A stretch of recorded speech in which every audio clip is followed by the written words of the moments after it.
सरकार के खिलाफ जौहर यूनिवर्सिटी के साथ जिस तरीके बच्चों के साथ खिलवाड़ किया जा रहा है, इस सरकार में सरकार शिक्षा और यूनिवर्सिटी गिराने का काम कर रही है। ऐसी तानाशाही सरकार भारत के इतिहास में कभी नहीं थी जो यूनिवर्सिटी गिराने का काम कर रही है। यूनिवर्सिटी को लेकर यहाँ पे देखिए प्रोटेस्ट करने तमाम लोग आए हैं और सवाल यही है कि आजम खान की यूनिवर्सिटी क्या बचेगी या बुलडोजर चल जाएगा। योगी तेरी तानाशाही साफ करेंगे, योगी तेरी तानाशाही।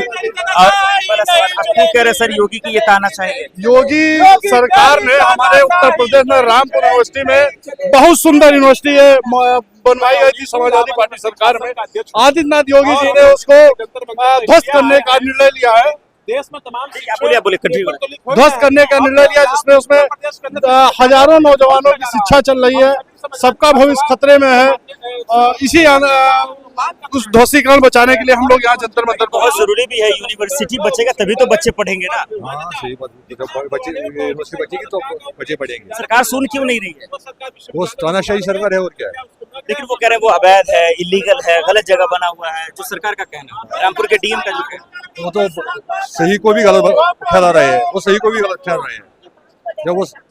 जब वो सही होगी तो गलत क्यों ठहरा रहे हैं। बिल्कुल, और इसीलिए जौहर यूनिवर्सिटी के मामले को लेकर ये लोग दिल्ली के जंतर मंतर पर है। तमाम चीजें नीट वाले में भी है, साथ हैं हम सब लोग। जो पेपर लीक हो रहे हैं उसमें भी साथ है, जो पेपर बेचे जा रहे हैं उसमें भी साथ है। हम सबकी मांग है कि शिक्षा, जो भी शिक्षा में अनियमितताएं हैं, विश्वविद्यालय से लेकर डिग्री कॉलेज तक, कोचिंग संस्थानों में जो पेपर, उन सबको लेकर एक सामूहिक प्रोटेस्ट है। उस प्रोटेस्ट में भी हम लोग साथ हैं और विश्वविद्यालय बचाने की मुहिम में भी हम लोग साथ हैं। मौलाना जवाहर यूनिवर्सिटी को हम सबकी बचाने की जिम्मेदारी हम लोग बचाना चाहिए। सरकार रामपुर के डीएम की बात सुने तो वो कह रहे हैं वो इलीगल है, अवैध है, उसको कैसे देखें? सरकार किसकी? योगी आदित्यनाथ की। हर वैध चीज को अवैध बताने की जिम्मेदारी योगी आदित्यनाथ, तो हर वैध चीज को अवैध बता देना है। कहाँ कितने जिस सरकार ने तमाम लोगों के घर गिरा दिए, क्या सबके जो 60 साल 70 साल पुराने। और मैं इलाहाबाद विश्वविद्यालय छात्र संघ का अध्यक्ष रहा हूँ। मुझे कहने में कोई गुरेज नहीं है कि हिंदुस्तान की तमाम ऐसी पुरानी यूनिवर्सिटियां हैं, अगर उनके नक्शे को भी देखे जाएंगे तो शायद उनका नक्शा नहीं मिलेगा। सरकार हमेशा सिर्फ विश्वविद्यालय यूनिवर्सिटी पे टारगेट क्यों कर रही है? क्योंकि ये सरकार नहीं चाहती है कि लोग शिक्षा प्राप्त करें। अगर ये सरकार अगर शिक्षा प्राप्त करेंगे तो फिर रोजगार मांगेंगे, फिर अपने हक और अधिकार के लिए आवाज उठाएंगे। इसलिए ये सरकार नहीं चाहती है कि नौजवान पढ़ा लिखा हो अपने हक और अधिकार की बात करे। इसलिए विश्वविद्यालय को तमीज़ोज कर दो और केवल जौहर यूनिवर्सिटी को जमींदोज करने का फैसला इसलिए आया है क्योंकि उसके संस्थापक एक आजम खान है, इसलिए ये किया गया है। ये घोर निंदनीय है। हम हिंदुस्तान के सेकुलर लोग जो हिंदुस्तान के हिंदू मुस्लिम एकता में विश्वास रखते हैं, जो नारा गाते थे कि सारे जहां से अच्छा हिंदुस्तान हमारा, हम बुलबुले हैं उसके गुल सीता हमारा, मजहब नहीं सिखाता आपस में बैर रखना, हिंद है वतन हिंदुस्तान हमारा, हम जो इस कविता में विश्वास रखते हैं, ऐसे लोग ये चाहते हैं कि मौलाना जवाहर यूनिवर्सिटी की रक्षा हो। और आखिर ये सरकार इतने दिन, कम से कम 15 वर्ष से ऊपर हो गए मौलाना जवाहर यूनिवर्सिटी की स्थापना हुए, जिसमें मुख्यमंत्री गए और तमाम लोग गए, और आज सरकार जो निर्णय ली है वो शिक्षण संस्थान है, उसको जमींदोज न किया जाए, जमींदोज न किया जाए। जो ये यूनिवर्सिटी है वाकई में इलीगल है, इसलिए गिराई जा रही है। आजम खान मुसलमान है इसलिए? नहीं, आजम खान ने उसकी स्थापना की थी, बस यही है, और कोई गुनाह नहीं है। नहीं तो इस देश में तमाम ऐसी शिक्षण संस्थान विश्वविद्यालय हैं अगर जिनके नक्शे पास है, शायद नक्शे नहीं है। भारतीय जनता पार्टी कार्यालय के तक नक्शे नहीं मिलेंगे। तो ये, और वो शिक्षा का मंदिर है, तो नोटिस तो दे दिया गया, अब कैसे सोल्यूशन निकले? नहीं, तमाम लोग कोर्ट में जाएंगे, हम लोग सड़क पर आएंगे, लड़ाई चारों तरफ होगी।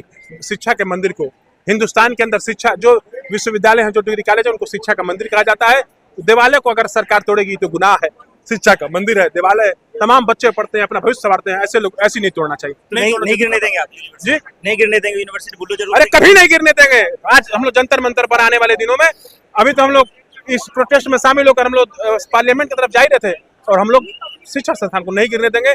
मैं सरकार से निवेदन करता हूँ कि हम लोग विश्वविद्यालयों में पढ़े हैं, छात्र संघ के अध्यक्ष, कितनी दिक्कतों का सामना करना पड़ता है। इस उत्तर प्रदेश में एक तो विश्वविद्यालय नहीं है, और इस तरीके के विश्वविद्यालय, अच्छे विश्वविद्यालयों को अगर आप तोड़ेंगे तो निश्चित तौर पर उत्तर प्रदेश का विनाश होगा, विकास नहीं होगा।